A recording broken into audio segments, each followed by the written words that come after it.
Gözəl və təsirli danışa bilməyən insanların elədiyi 5 səhv. Mövzuya hazır olmamaq. Danışmağa başlamazdan əvvəl nə demək istədiyini bilməmək ən böyük problemlərdən biridir. Beyin axtarır, ağıl susur. Bədən dilindən istifadə eləməmək. Yalnız sözlər deyil, jestlər və mimikalardan danışığın bir hissəsidir. Hərəkətsiz bədən ruhsuz danışıqdır. Hədsiz təşviş. Duyğu normaldır, amma onu mütləq idarə eləmək lazımdır. Əks halda beyin sözlə yox, biabır olmaq təhlükəsi ilə məşğul olur. Dinləməmək. Təsirli danışan insanın həm də yüksək dinləmə qabiliyyəti olmalıdır. Qarşındakını dinləmədən onunla diyaloq qurmaq danışığı zəiflədir. Qarışıq və uzun cümlələr. Fikrini qısa, aydın və dəqiq ifadə elə.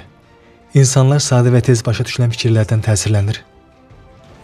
Unutma, səlis danışmaq bir istedad deyil, zamanla əldə olunan bir qabiliyyətdir. Uğurlar.